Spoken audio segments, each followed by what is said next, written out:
Hi everyone, this is Saman Fatima, and we're yet again back with another episode of Off the Record with Saman. And today we're moving more toward a newer university. And this is one place that I really wanted to go up on. And this is the college that we're discussing, and the student we've got here as part of the university is Abhishek Jaiswal. So, welcome to the podcast, and we're really glad that you are associated and you came on board with the podcast on ITSPMagazine. We'll take one more second before he introduces himself and about Illinois Institute of Technology.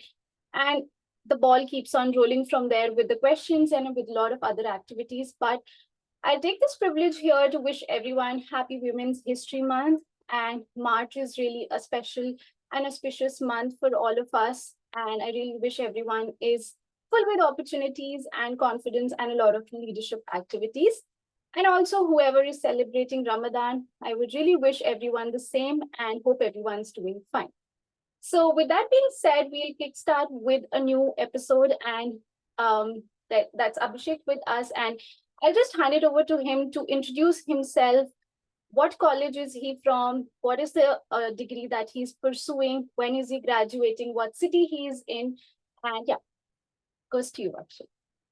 Thanks, Saman. Thanks for the kind introduction. So, hello everyone. My name is Abhishek. Currently, I'm pursuing my master's in data science at Illinois Tech. That's in Chicago, at the heart of Chicago. So, I came to you States in back in 2022, August 2022, and I started my journey back then.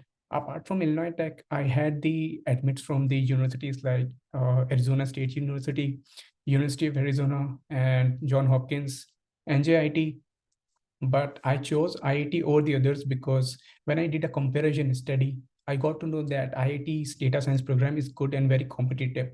In addition to that, I got to know about some of the professors who are doing the mainstream research related to AI and machine learning, for example, professors like Shlomo and among others.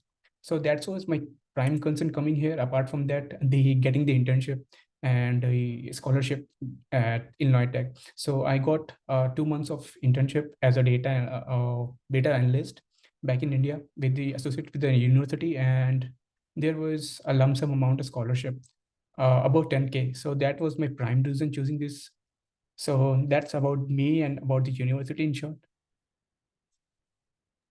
Thank you so much, Abhishek. That's really a very inspirational introduction, I would say, because there are a lot of things that we would like to, talk about, and we'll do that all through the hour. But yeah, first of all, that's really a great opportunity. And if I may ask for our viewers or the students who actually want to come to Illinois Institute of Technology, or we're associating it as short for IIT.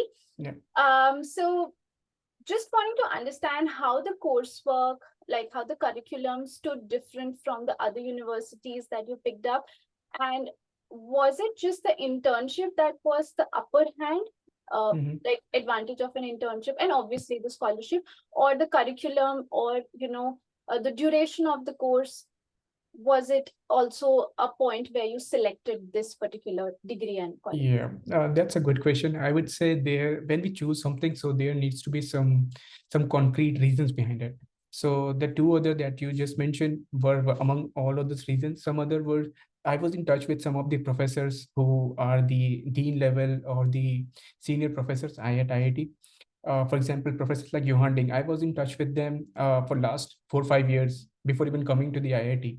And so I was in touch with them. I was going through their research work, what they are doing. So back in India, I started working with one of the professor on a research project. So this is another reason. Apart from that, when I did a comparative study among the data science program here and the other option that I mentioned, so I found out here we have more flexibility in choosing the courses in which mainstream direction we want to proceed.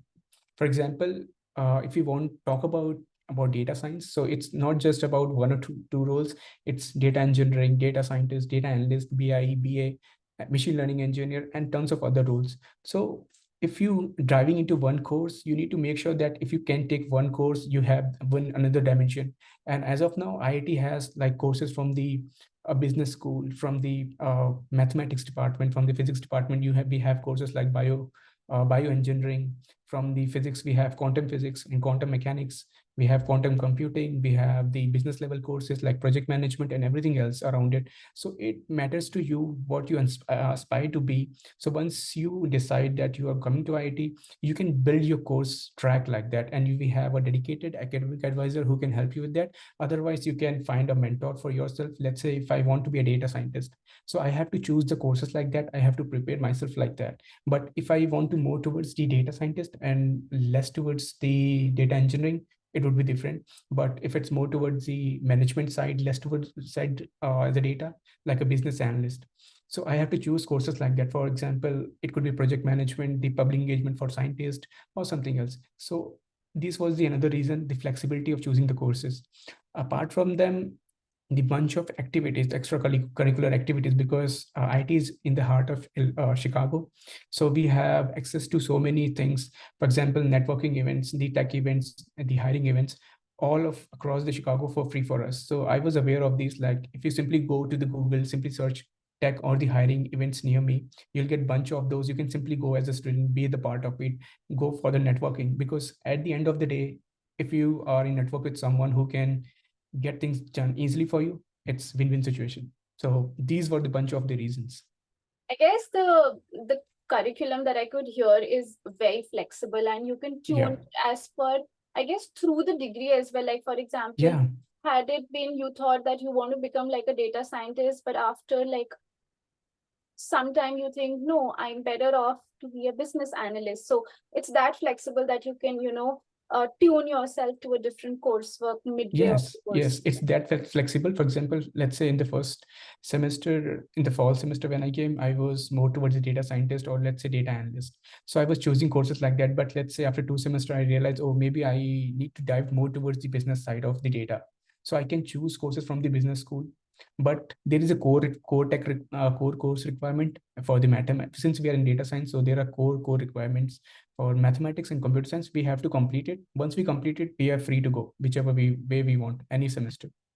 Yeah, it just makes me remember of the engineering time when we used to have like the first year, we have to take all of the common subjects Yeah. that's the core to every branch. And then Yep. after that, you come to your branch core subjects and then you carry So on. it's even more, yeah, it's even more advanced to that. For example, let's say in the first semester, every single course at IIT, we have some core course requirement, and then there are electives. So once we satisfy the core requirements, whether we satisfy in the first 2 semester or first 3 semester, as we decide. So once we are done with the core course requirement, we can go for n number of electives, depend on what you want to be or what you're aspiring to be.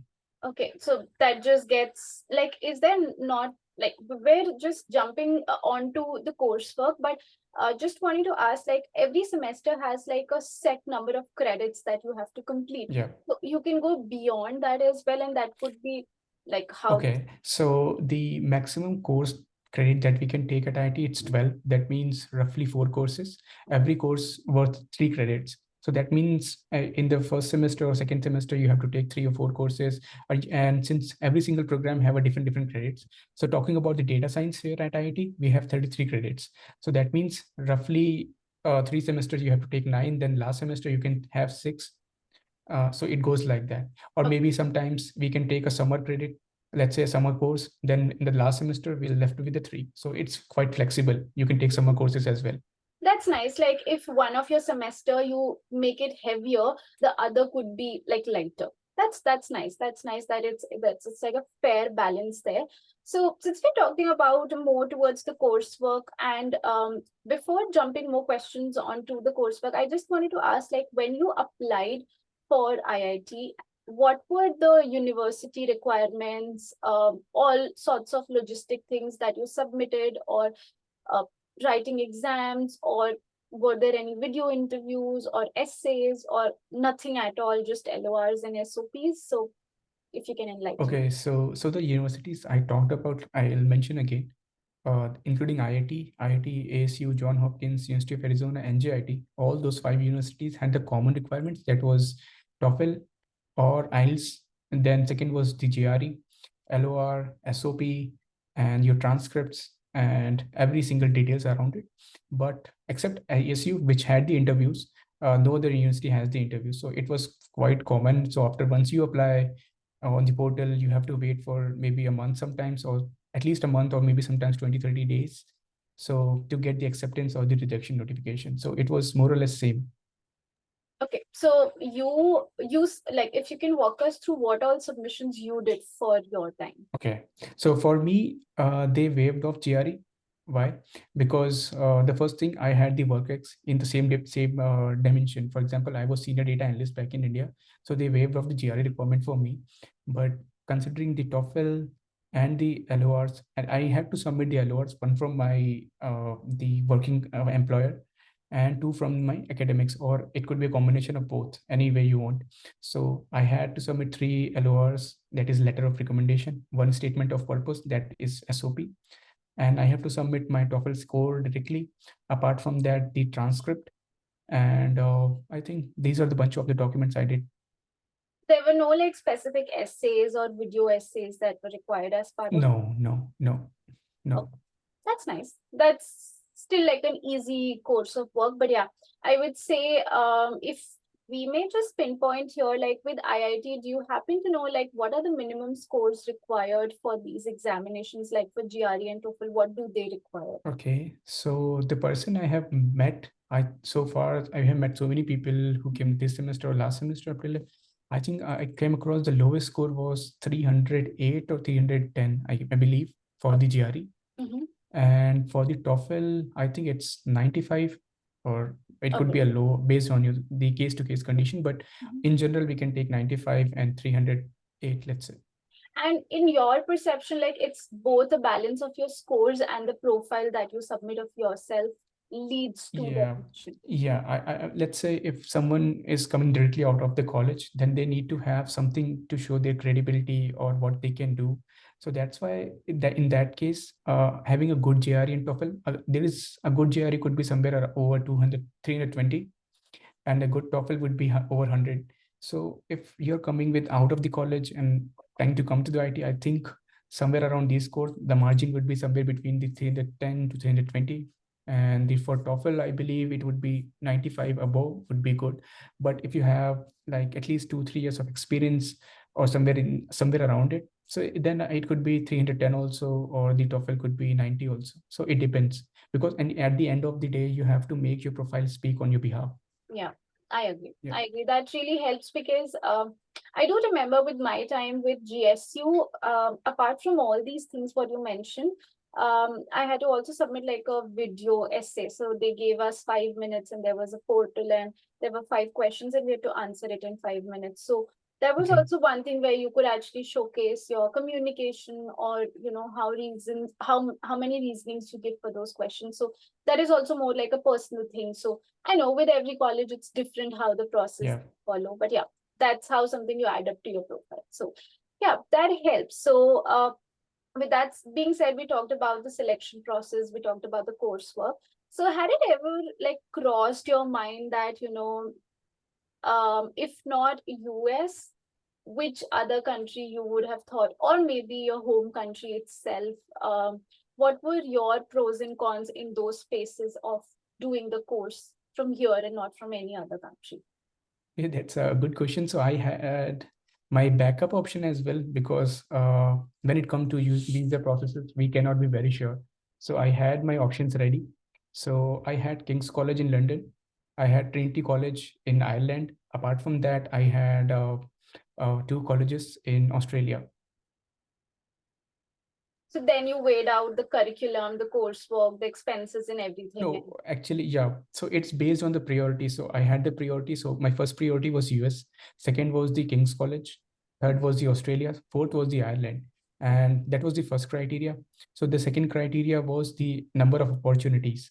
So for example, I'm working as an intern. So I was exploring the opportunities. I was in touch with the professors in those universities as well over the LinkedIn. And I would mention, before going to the university, that's a good idea to get in touch with the professors, because once you talk to them, be polite. So once you talk to them, you can go more and more information. Then you have a good idea about the university from the ground level. So once you have that information, you can compare and you can work along what motivates you, or maybe if you find the common grounds, between your profile or what you're aspiring to be and the universities or what the professor is saying. So once you have a common ground, you can proceed. So these were the two concrete grounds which I focused more before choosing the which way I need to go. I guess you did a lot of digging before entering into any college, and that's like recommended Yeah. to at least get hold of professors. And it's pretty easy to email them and uh, understand what projects they're working on, how your experience can fit in, and this is how you actually decide. Okay, this one is a good professor. He's working on something that I can contribute to. So that's nice. That's like a good experience that you could share with us, and everyone can also get hold of it. That you can get the email IDs easily from the website and reach out to those departments or the professors, or Yeah. maybe get help from the college advisor itself. That would be one route as well. Yeah. Yeah, for example, still talk to one of those professors, especially from the Australia. So they guided me on so many things. For them also, sometimes I join their LinkedIn Connect calls and to talk more about how we can move our way. So the university was UNSW, University of that's in Sydney. So from one of the professor, I cannot take his name That's fine. because Yeah. yeah. So he is from UNSW, and I was humble enough because he was guiding me throughout the process. Even when I was in US, he offered me one research project, and he was offering me this stipend as well. But the criteria was I was supposed to travel to Australia back in the summers last years. But since I already had the internship, so I asked him humbly that professor, since I have to focus on this, so please allow me to go ahead with it. And he was kind enough to allow me. So that's why if you build that kind of network, that kind of relationship with not just the university that you're going, but from the other, at least you'll get bunch of information, what you can do, what they are doing, and you can uh, collaborate with them on different projects. Or maybe because once you're coming for the masters, specifically for the masters, you need to have something else apart from doing the regular courses at the university. You need to show that you are good at research, or maybe you are good at something that you have added through the masters. So this is a good ground that you can get in touch with the collaborative project with the professors, go for the research works or something on these. And if you can collaborate the cross continent teams, and you can show that you have a team and you're collaborating with them, you're doing something on these things, it's a good thing for your profile. So that's what I was doing with him. But since I hardly get time, so it's good. So that's I what the one understand. crucial insight I Like, would give. I do understand, like, the master's degree alongside with your curriculum, all these activities really do come handy, and Yeah. they just build up your profile that, okay, you have been diverse, and it's also demographic wise as well, that you've spread across to a different country altogether and been in contact. And had it not been you were there with your internship, you would have taken those opportunities and explored those things as well. Yeah. So that's like opening gates to, you never know what can happen in the Yeah, future. because I would like to mention one more thing. So since I mentioned I had the internship at the island, oh sorry, I had the admit from the island as well, and I was touching with some of the professors over there. So one of them, she asked me what work I'm doing. So as soon as I landed in US, it was September 2022, and within 15 days she asked me that some of the recruiter from a new ML machine learning based startup wants to talk to you. Just talk to them or a Zoom call. So I had a discussion with the senior manager, and then there was a CTO. So because it's a so I was talking to them. It was a friendly discussion. I thought it's just a friendly discussion around ML and everything around it. And at the end of the September, they offered me an internship. So they offered me a role in Ireland, but the only case was I was supposed to travel to Ireland. And again, it was like I said, if it's hybrid or maybe it's I can work from here, it's fine. Otherwise, if you want me to travel like once, that would be fine for me, but not every single month. Or if you want me to be in person, that's not possible for me as of now. But if something comes up in the future, I'll surely do that. So that That's again came up amazing. from that Yeah. dimension. Yeah. But that's like a great opportunity, like, getting hold of a different environment in two different countries. You still get to get that exposure and learn from others, and that's really amazing. Like that, you still, if you were in US and you still were connecting with those folks just to, be in the process, just to learn more with that learning mindset. That's really amazing. I really wanted to let everyone know, like, if you have applied to different colleges or maybe different countries, it's good that you stay connected because we're still into this hybrid mode, and Yeah. internet just connects us. So if nothing, you just learn a lot of things from Yeah. different other countries and people working there, because everywhere, everything, the lifestyle and everything is different. So you never know what you can learn from there, what things they are devising there and it's not yet here, or maybe here but not there, and you can be a filler for that side. Yeah, so that adding to that point, to the great suggestion, I would say it's a good habit also, because Mhm. maybe they have some opportunities, maybe not at that time, maybe, but if what if they know someone in your country that where you are in currently, maybe they know someone they can refer you, maybe they can write a recommendation for you or something, right? So the possibilities are, and you just need to harvest those opportunities, trust your instinct, and move forward, because networking is a key. Apart from good being good at tech is a one thing, but doing these things a lot to be a successful candidate or the employee, you need to do so many things. You need to take so many things in parallel to be a successful candidate or land up an interview or a job. So these are the bunch of things we are supposed to do Yeah. apart from tech. Networking is the biggest key here to everything, and I would say professors have like a great network, Yeah. and they could be the best ones to come handy. I have realized this all through my master's degree.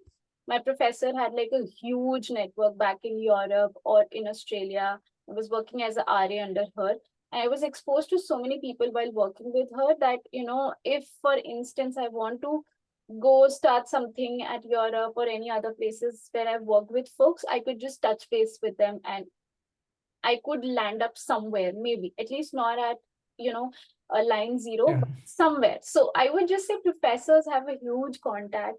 Just be close to them. It's good. You learn a lot of things, and Yeah, networking that's is true. any day the key. Yeah, even if you get in touch with the professors, not even in your single university. So I know when I came in, so there were so many people who were looking for the on-campus jobs. So I asked them, it's just not about the on-campus job, just go for the RA position. So they said in their department, mostly for from the computer science and the ITM. So they told me that there are not much enough opportunities at their department. So what I did, I asked them, do one thing, just go to the IT website, look for the professors who got the funding. That was the one criteria. The second criteria was just read through their profile. What if they are doing something related to you, irrespective of whether they are from computer science, civil engineering, or whatever department. So they came up with a list of 4 or 5 professors, and all of them went to meet, and all 4 of them got the RA. Now, one of them is working under professor who is in civil engineering, two in the biomedical, and one is working in the ITM. All of them got the RA-ship. Professors, all those professors never published it anywhere on the portal or the internet. They simply went on to meet them. After a good discussion, maybe a couple of rounds of discussion, they got it. That's nice. That's nice. Yeah. That's like a So, good so way. Yeah. yeah. So even at your university, it's not just your department, your classmate. It's about think we have to think from a global perspective, a global mindset. That's why we say no, we need to have a global perspective or think like a global citizen. So even at your university, go to meet the different people from different department, different administratives, and you never know what works for you. Yeah. Totally. Totally. I get that, because there are instances where your department may not have that funding or Yeah, may not have those many projects as compared to others, and maybe due to lesser exposure you don't know that. But yeah, that's a good point as well. So yeah, point number two to be noted here. So moving forward with the last question before you landed here in US in 2022, and that's the biggest chunk where we discuss about the visa experience. And we yeah, know for US you have to go through a lot of paperwork, the F1 visa, and that takes a lot of time. Everyone knows when post COVID, it was like a hell for all the students to at least get appointments, to sit for the interviews, yeah. and then fly back to their cities wherever they were flying into United States. So how was it at your end? And I know it was peak time. I understand 2022 would be really challenging with visas, because I know Yeah. that as well. Actually, for me, the plan was it was 3 days of discussion with my family. They said I should do it. So the decision was made on 9th of January 2022 that I should go for the masters. And for 15th or 19th of January 2022, I booked for my TOEFL.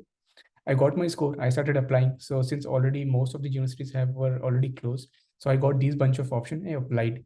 So since, as you have mentioned, that we are just coming out of the COVID time, so there were restriction. It was hard to get the visa slots. So even I was struggling. So my university was supposed to start from 22nd of August. I got the visa date for the 3rd of August. So it was again a pinpoint for me. Like I have to wait for that longer period. Then I had these some other nations as well. For example, for Australia, we need to have a physical, that too in Chandigarh. I'm talking about India. So, and for the other two universities, I need to send them a confirmation because we have to deposit some amount as a confirmation amount. So I was juggling with all those things. Which one should I do? So what I did, I dropped an email to the professor again because I was in touch with him at UNSW in Australia. I told them, Professor, this is the case. What should I do? And there was some other paperwork they were pending my part. So he said, relax, I'm here. And I understand. I'll look into it. So he waved it off from his end, and I wasn't supposed to pay outrightly. So that one seat was confirmed. That likewise I did for the Kings. So the one another way, I didn't have to pay that. So once I got to know that I don't have to pay that amount, my seats are saved with those universities. I could focus on the US. Now coming back to the US, so I every single day I used to look into it. It sometimes it's sleepless night because we have to look for for the slots here and there, because we have so many people coming from the US, that too in the fall semester.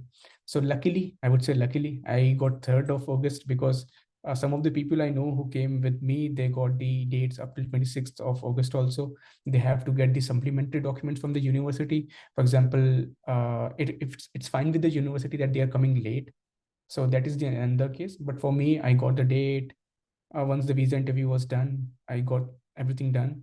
So it just checking the list. If taking everything that I got to know from the seniors over here or the people who are already in the US, that everything I'm keeping, those are the basic utensils or the necessary equipments that I was supposed to take. So I just make sure that I had a list. I'm checking every single point before leaving. Every single documentation I have, every single thing that they have mentioned, I checked it.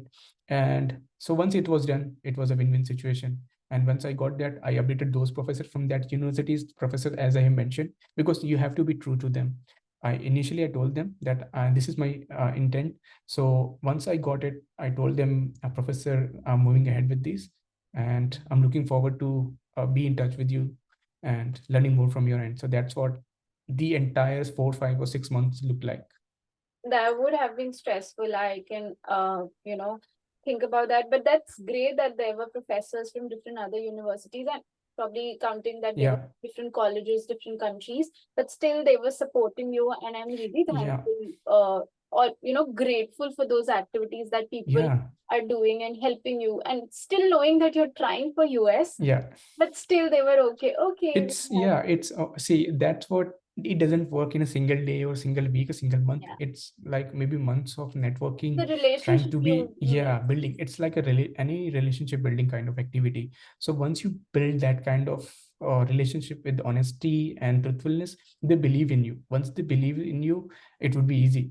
Mhm. I agree. I agree. And when because we are just talking about in the context of networking and everything, and I just wanted to quote it here that if we say networking is the key, it is the key, as you can see in the Yes. examples as well, that people sitting in different universities across countries are ready to, sponsor you with your seat charges. And they're not just nominal charges, they are good amount in their Yeah. own currencies, that you also have to think twice that, okay, for example, I paid for my college seat was $250. So if you are back in India, $250 is a big deal for Yeah. us It's a not great to deal. pay for a seat. And when you're not sure that if you'll take that seat, if you go somewhere else, or what is the seat, and when you don't know that you'll be getting that money back or not. So that was really great. And thank you for sharing that instance. Maybe everyone would take opportunity to stay connected with the folks, so that you never know when things could work in your favor, or maybe your help could work with them as well. So Yeah. with that being said, and we discussed about the visa and how things went by. So now you're all good, landed in US. How were your initial days? Any kind of logistic activities? How was the transitioning phase? I know it would have been really overwhelming, but If you can talk about it, how was it for you? Okay, so whenever because when I was in India or anyone in India, so we feel there will be cultural shocks. There'll be this kind of environment, there'll be changes here and there. But I would say, I don't know, I was lucky enough. I was lucky enough that I didn't get to go through it because in the beginning itself, I made good connections here. Those good connections turn out to be very great friends. So I'm lucky enough and humble enough that I have those a bunch of people I can trust on for every single thing. That is the first thing. Then since I already knew some of the professors in this university, so I know as soon as I landed, and then the very next day I went on to meet them. They were happy to see me here in person because I already know them for the last couple of years, maybe more. So it was like I knew people at the university. I knew people who I can trust with. So in the beginning, few things could be challenging because you have to look into so many different paperworks, and then you have to look into your bank accounts. You have to go through some government documentation, start your school as well. So it's bunch of everything. But if you have a good connection, if you have a bunch of people you can trust, who are ready to move along with you, it gets easy. So that's why I'm humble enough and thankful for Chicago, because I didn't even expect in my wildest dream that it could be that easy.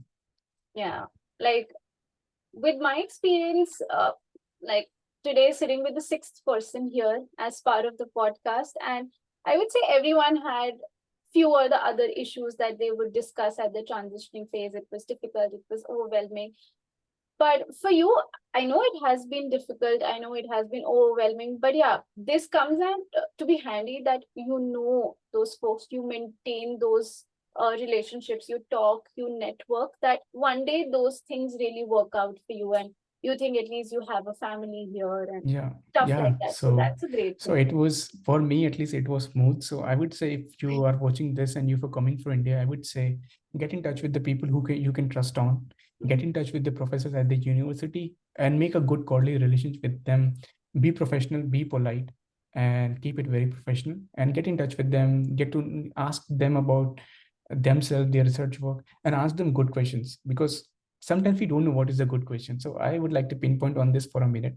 So let's say if we are talking in this podcast, so since it's focused on the university visa and everything else, so if I have to ask something to someone, the good question would be, what was your experience with the universities, or what was your process? I won't ask her about her hobbies.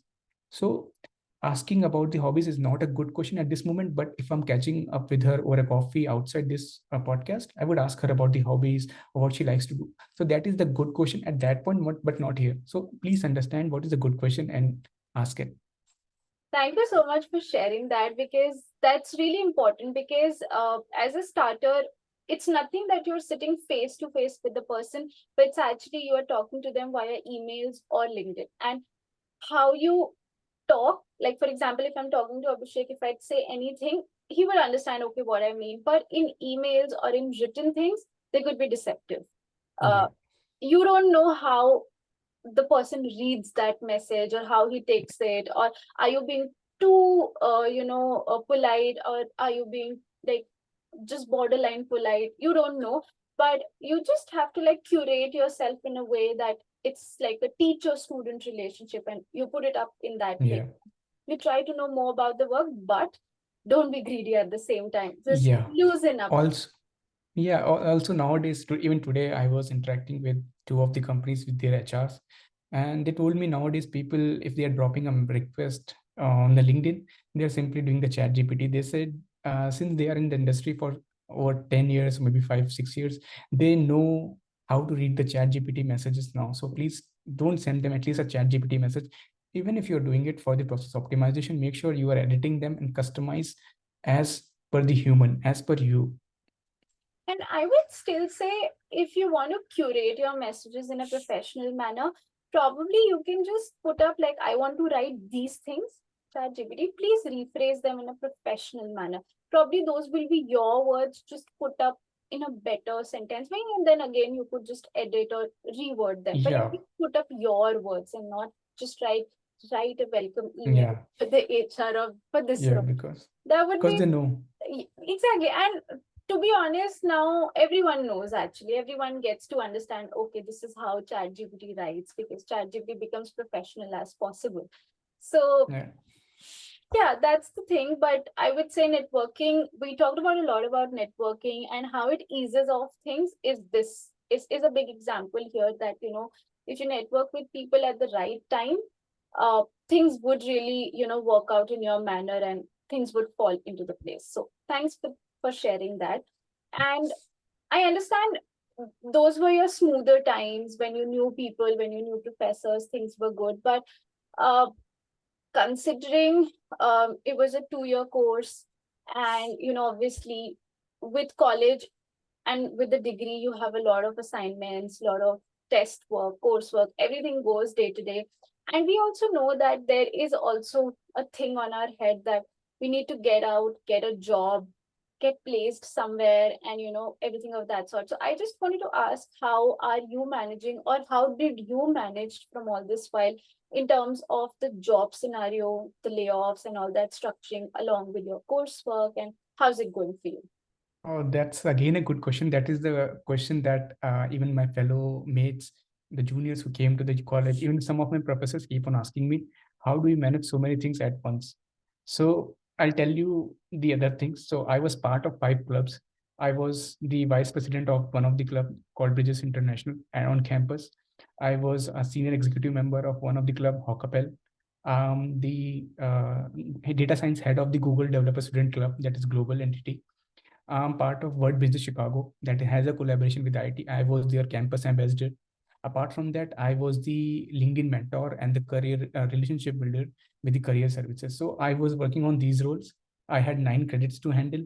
And after the first 2 semesters, I had the internship also. So combine these 4 or 5 things, the internship, my 9 credits, and on top of it, I added the cherry that was my top mate.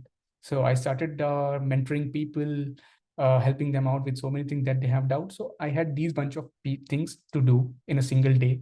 So how do I manage it? So there's a Japanese metric called Kaizen. So I believe in it. So the metric says if you can divide things in a simple task, then go by the priority of those subtasks. For example, let's say if I have some uh, assignment pending, because we since 3 courses we have assignments, we have the quizzes, we have midterm finals, projects, and everything around it. And since I'm part of the clubs, so I have some credibility and accountability and responsibility towards the activities because they have monthly events. And so managing everything comes handy. So you have to look into, if let's say if I have some assignment due next week, then for this week what I'll do, I'll try to complete that assignment on the priority, because this is what I came here for. So I will first focus on those assignments or the quizzes. So that will be my first priority. Second priority would be if there is some club, if I'm being part of, and if there is no other person is available to handle that. So that will be my prime concern, to look into it, that activity. Then all the activities, for example, let's say if I have somebody booked a session with me on TalkMate for something, or if they are needing some help, so that would be my third priority. At least I can help them on priority. So if you take the ownership, if you take the responsibility, and you have accountability, and you have believe in integrity. So if you have these kinds of ethos, work ethics, so you can do it easily, because at the end of the day, if you can help someone with something, you'll feel good about it.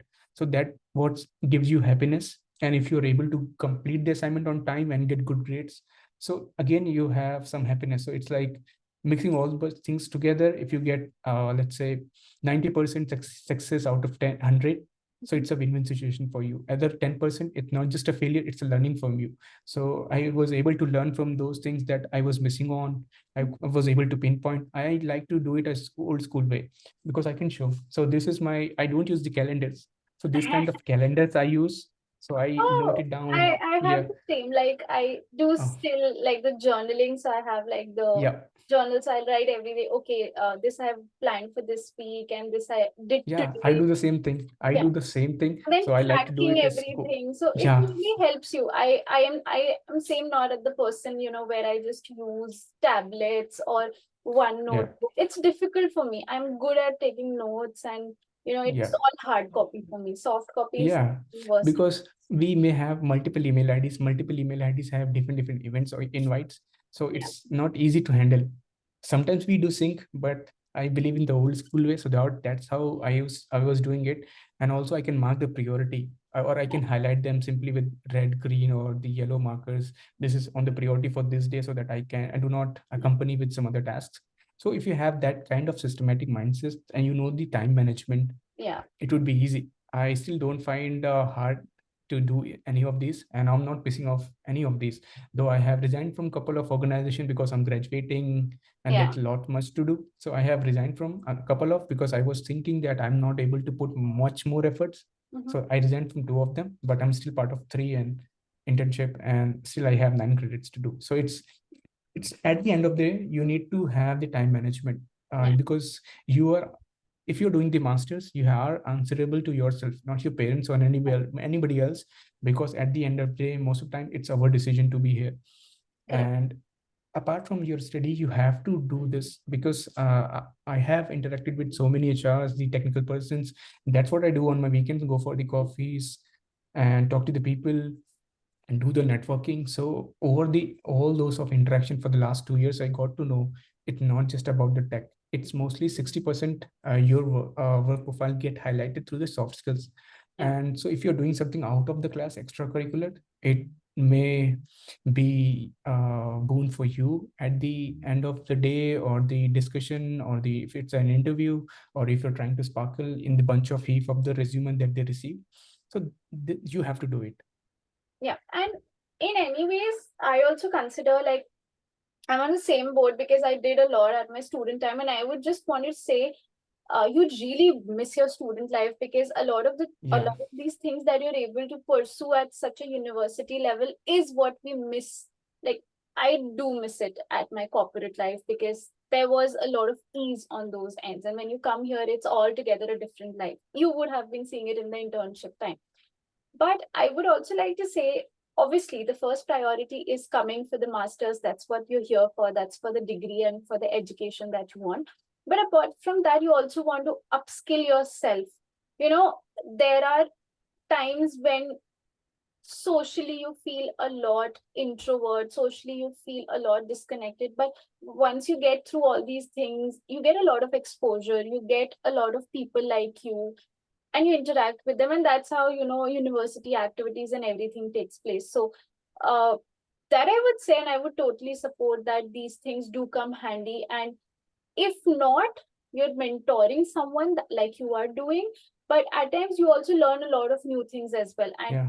I've gone through a lot of interviews last year where, apart from the tech things, I really do get asked about a lot of things. Like, for example, there was a match this weekend. What team were Yeah. you supporting? And there comes like moments where people think like, okay, is she not socially social? She's just more like nerd or geek, and she just wants the job. No, we want somebody who's like an all-rounder and who likes everything. So whenever people do walk up to me, I do tell them these instances that probably just see in your city if there was some tournament, if there were some matches and your city was representing it, and people could just come up, or maybe Yeah. just like a recent news they just talk about, because here in US it's icebreaker thing that Yeah. everyone tries to bring it up, and if you're not inclusive, it gets really a bad picture out with everyone, because Yeah. at It, the it end of the won't be a day. culture match or culture fit that we say. Correct. So they really want somebody who can fit into the company culture and everything. And the things you talked about, integrity, accountability, responsibility, those are actually the aspects that we get hold at work site. But if we start inculcating those things at the degree level as well, you actually learn a lot, and you're not at all at a losing end that you could just lose a lot of things. It's just the college activities. It's not something that you're representing a country somewhere. Yeah. If you lose, things would happen or such.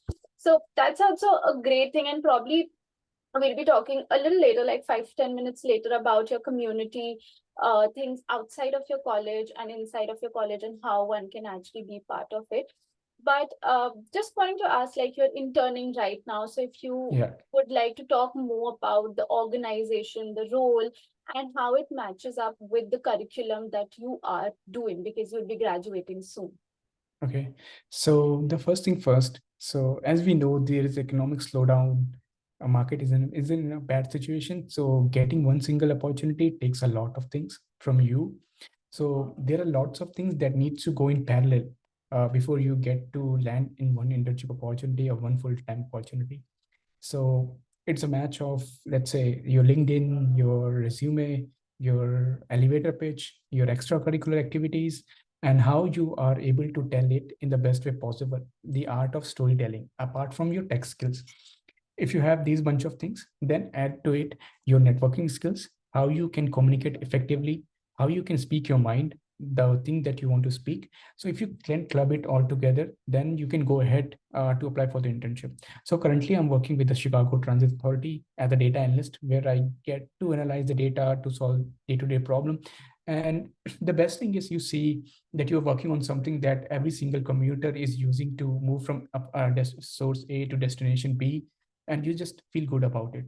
And talking about the CTA, the work environment is very chill. I just love it to be there. My managers are good. My the direct manager and my senior managers are very chill about it. Even if, because we come here with the Indian mindset, sometimes I get too much into the work. They will tell me, you are an intern, behave like an intern. You are not a full-time professional over here. So just do your work and go back home, enjoy, because you have. And sometimes they will ask me to take a leave while you are coming to the office, whether it's good, just go outside. These are good places to be out. These are the good places to eat. So they will give me bunch of, so it's like a, not as, again, I'm humble enough for the Chicago, because I never imagined that I'll get these bunch of things all together. So good friends, a good company to work for, a good manager who supports you in every single task. And it's like everything is just magical and very dreamy.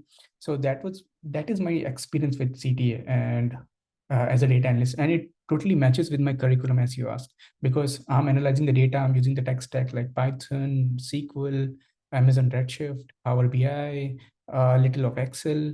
So all these of things that I have learned at IIT, even in my past experiences as well. But once you go on to some industry to work for, you got to apply all these things that you have done theoretically in practical. So it's like you're getting your hands dirty in the in the real life. So it's fun.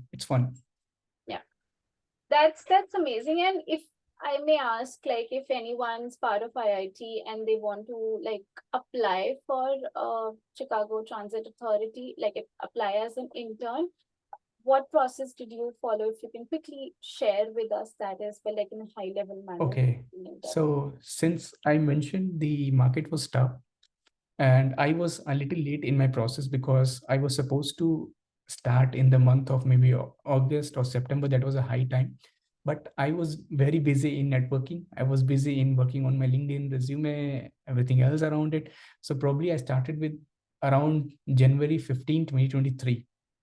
So I won't recommend that because I was little late in my approach. But still, since I was little late, uh, I was able to apply to 115 roles, and I got 12 internships. Yeah.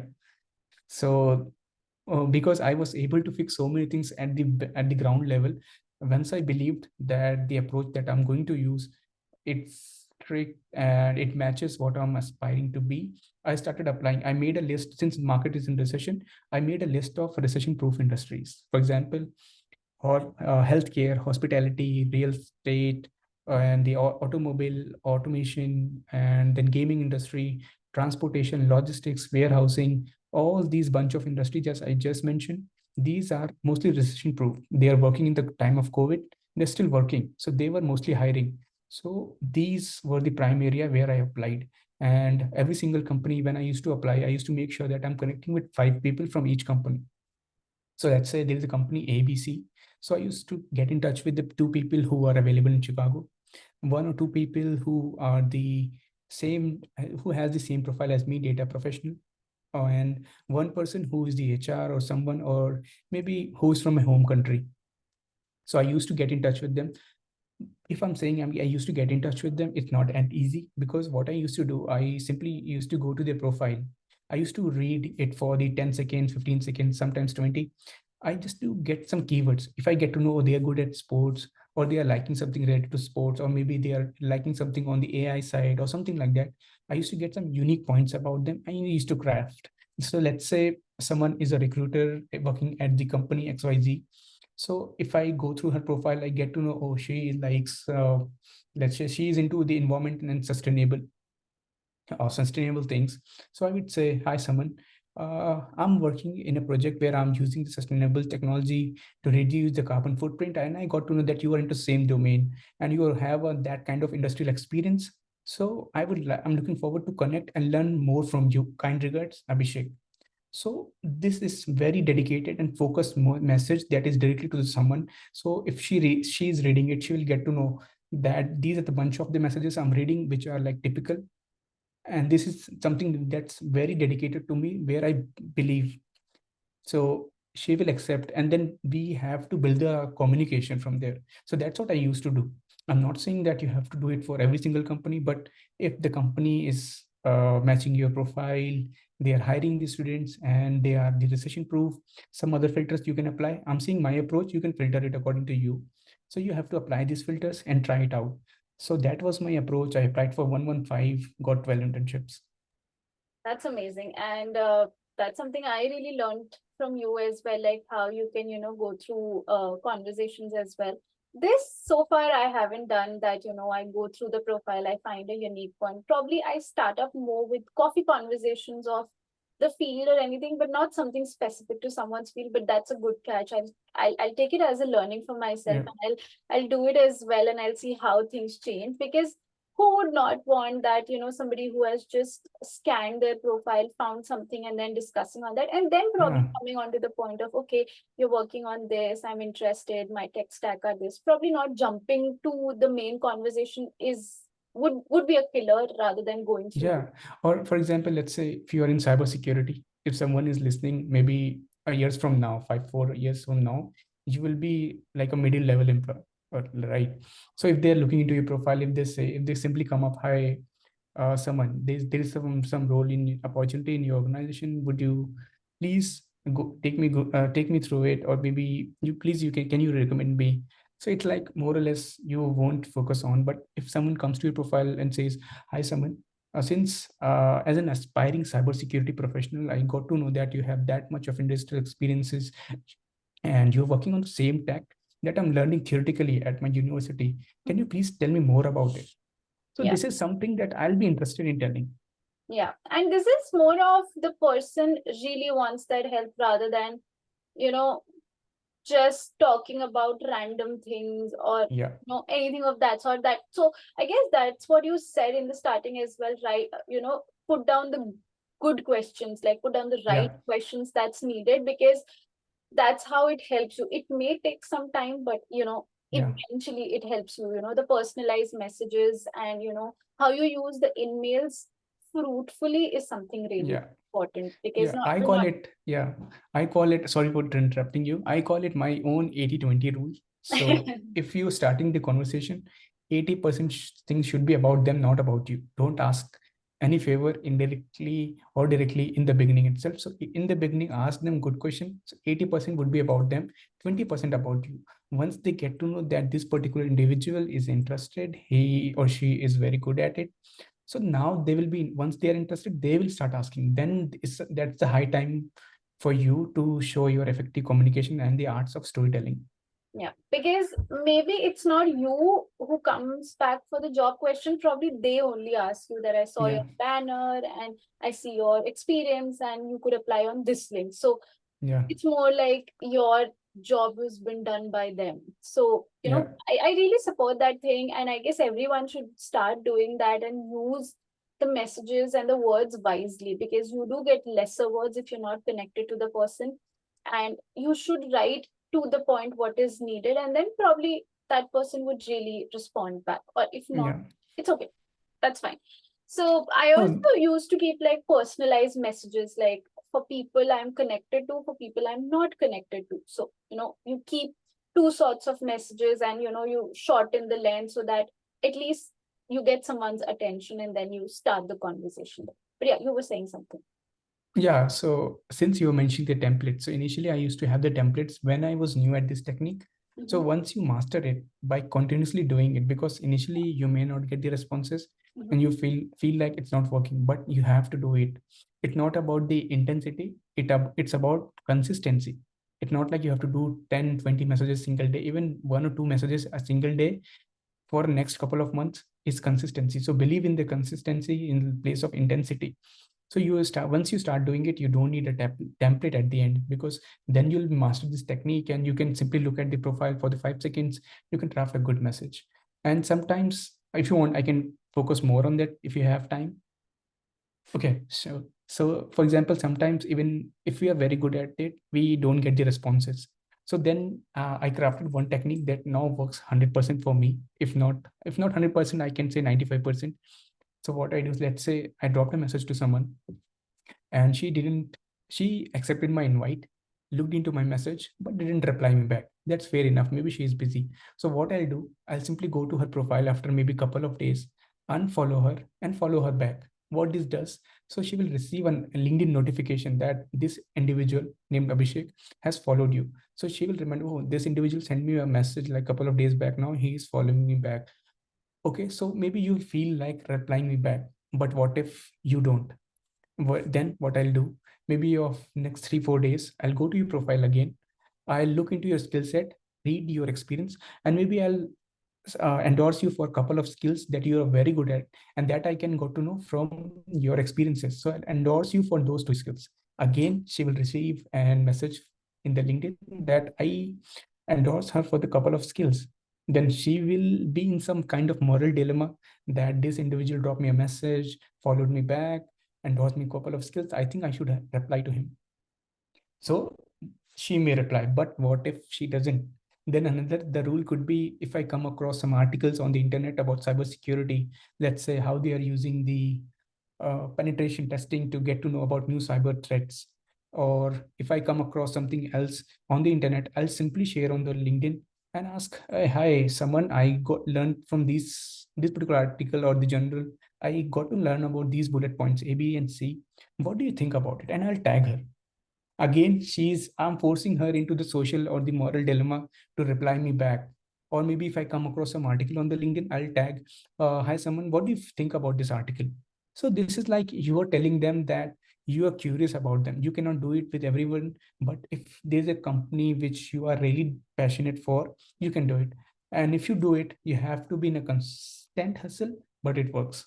So by the end of the day, if they are completely into that moral dilemma, or you have created a moral boundary around them, they are bound to reply, because at the end of the day, even they are human.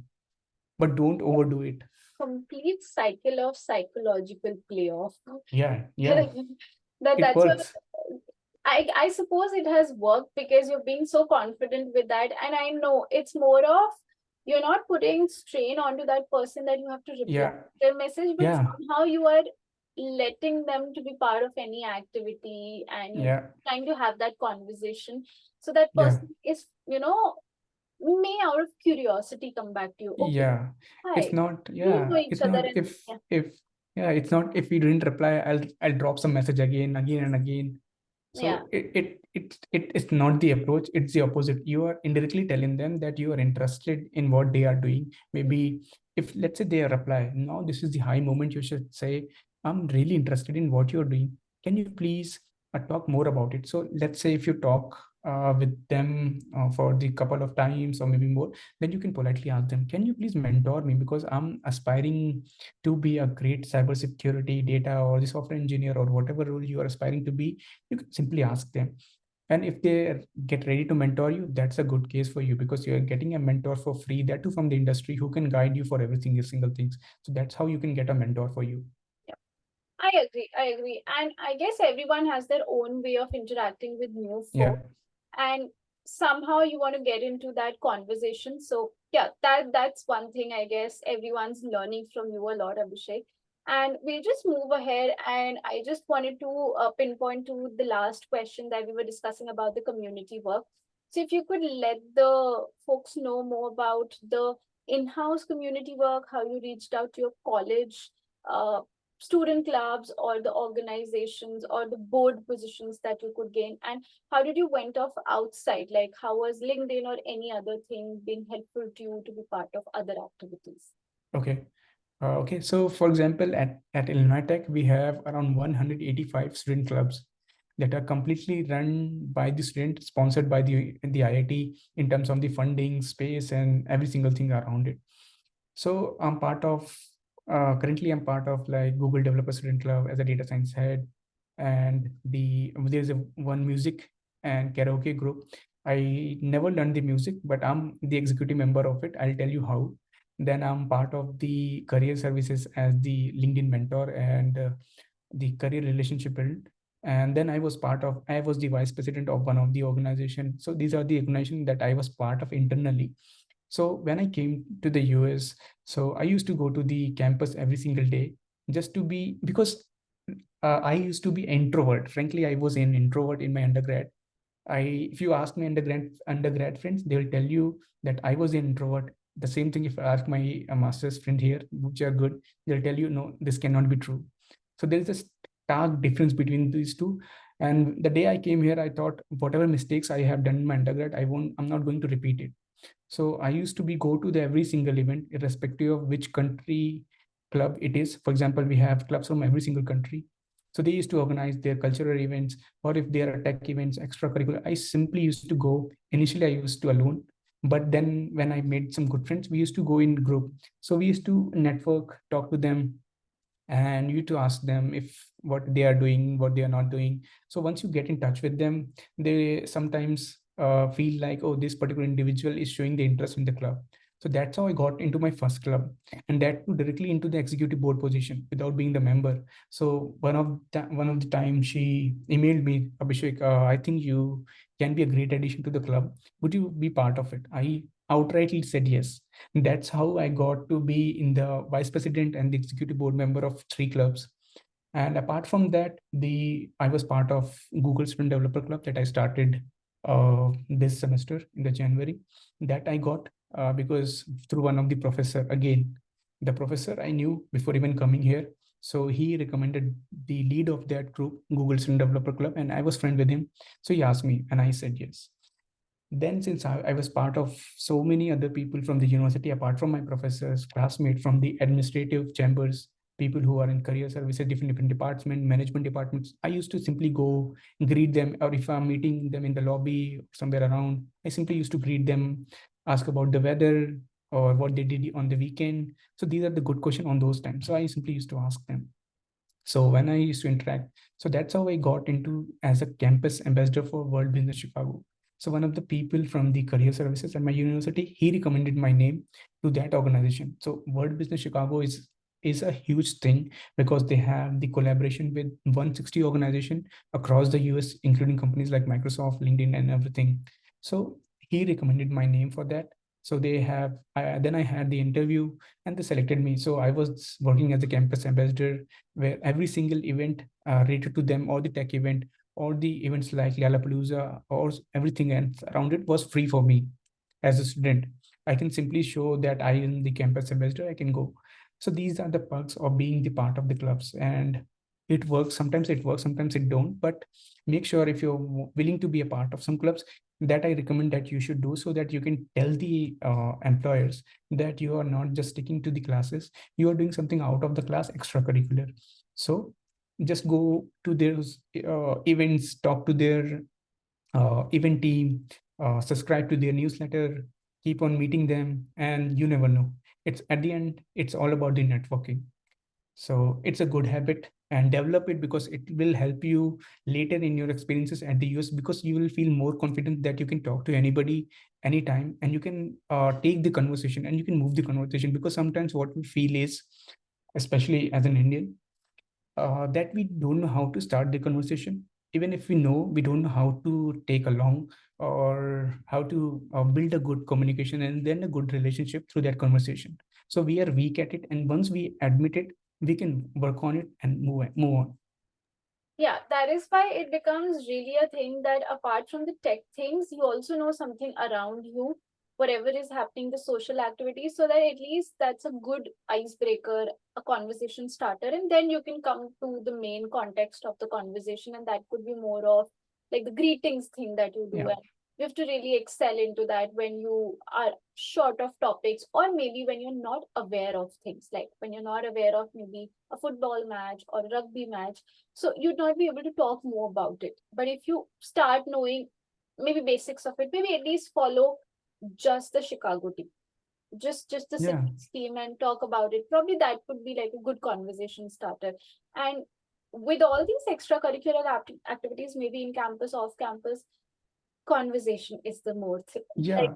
the most And, here. and for, let's say, if you don't, let's say this is your first day in Chicago, and let's say even first day or first week, it's same, and you don't know how to, what are the teams playing here, what are the local teams, you can simply go, this is a technique I use most even in the interviews. Yes, in the interviews as well. So if I'm meeting someone for the first time, I would say, oh, that's a nice shirt, where did you buy it? Or that's a nice coat, or that's a nice shoe pair, or something, like something on those grounds. So this is a good icebreaker. So you can start on this point, and if you say something, or you can admire someone, they feel good about it. And then you can ask, where did you buy it? Can you please recommend me a good pair of shoes or good pair of shirt, or can you recommend me a good store nearby, because I'm just new here. So that's a good icebreaker. And once you can break the ice, you can then talk about anything. Yeah, I agree to that point, and that's bang on right, and it has worked always. Yeah. So um I know we've talked about a lot of things about how you started things, how you came here, how you're doing things. So I just wanted to ask, like, what are a couple of roles that you are available for after your graduation that you are willing to work for? And I know you're still in the job market, so just wanting you to Okay. talk more about it. So as I mentioned, I'm majoring in data science and currently working as a data analyst. So this is what I belong to. This is what I love to do. And so the roles that I'm more interested in, it's as a data scientist, data engineer, data analyst, analytics intern, machine learning engineer, or maybe BI, BA, or anything where there is a data, you can find me and you can hire me. It is as simple as that. So it's like, do what I love and I love what I do. So data is everywhere around me. I like to get my hands dirty. So if you have something on data, I can help you to sort it out and get data driven business insights. Okay, that's great. So I just wanted to pause here for a moment and talk to everyone watching it.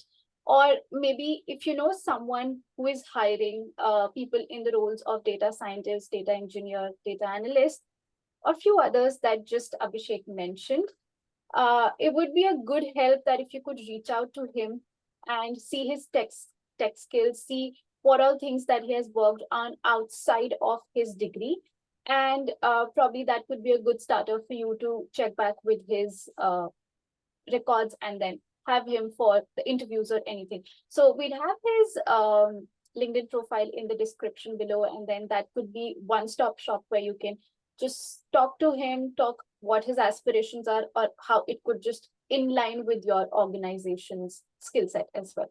So yeah, that is something that I wanted to put out, and that could really help him with cracking his first job. So yeah, that Thanks. would be amazing if something works out here and somebody Yeah. reaches out there. But as we're closing off with the podcast, I just want to ask you two more things quickly to wrap this up. One is the certificate that really got my attention from your profile, the one that you did from Harvard University.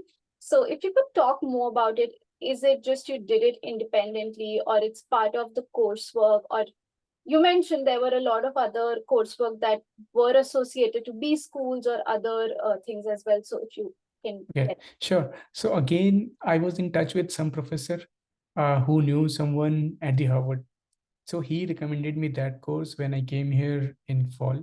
So since you have to pay some fees because it's from Harvard, that do professional certificate. So initially it was free for me. It got all waived off. So I started it in December 2022. So I'm still pursuing it. So it gives you the freedom that you can complete it on your own pace. So probably by the end of this year, I'm planning to complete it. So that's why I got it. and it's from the Harvard. They will tell you the skill set, how to use R for the statistical purposes, how to get data driven insights using R, probability, and some of the machine learning analysis and everything else around it. So that's how I got to know it. And at the end of the completion, I'll get a certificate from them. And for the certificate, I have to pay some amount. That is not a big deal. So that is about it.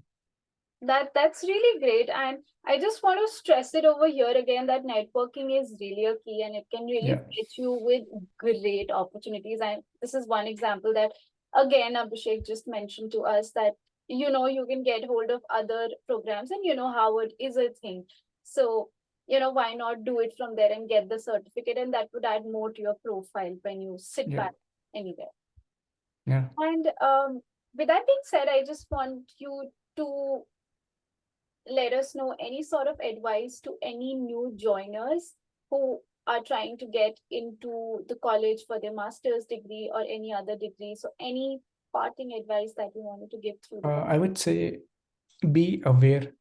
So once we are aware of what's happening around you, you'll be curious. So second step would be curious. So once you are curious, once first you have to be aware. Once you are aware, you will be curious. So once you're curious, you'll start learning about it. So once you start doing it, you will develop that kind of attitude.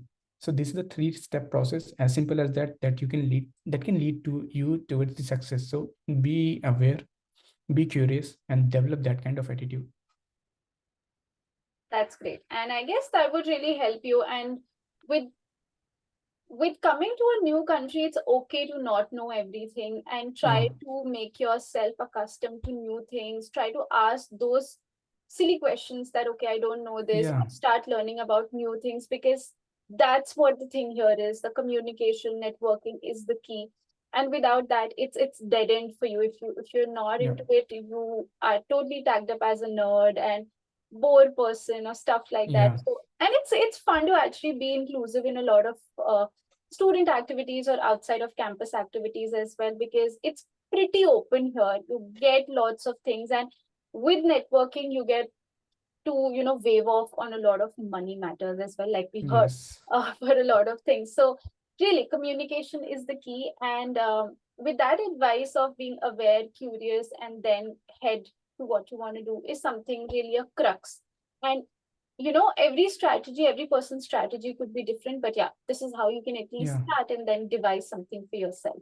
So thank you so much, Abhishek, for sharing all those things. I know out of all the things you could give ITSP magazine and the podcast this time to share all your insights, and it would really be a one-stop shop for everyone to watch this video, know your experience, and then get back to you for more questioning. I hope so. Your top mate is flooded, and you get Yeah. a lot of emails, lot of requests. That would be like our win here. But thank you so much again for being on the podcast. No worries. Thank you for inviting me in. And that was a sound discussion. I believe so many people will look into it and get some insights and get the strategy and craft it from themselves. Certainly. And today, I guess a lot of strategies were shown from your side and it was told, and it's no more a secret what you were doing at your end. And people could actually do things with all the zeal to manage a lot of things. So, thank you so much again. And with that being said, thank you so much, everyone who was watching this podcast. And I hope things were helpful here. And we'll have all the details about his profile, all his handles down in the description, and you could just readily click on it and be a part of his network as well. So, thank you so much, everyone. Bye.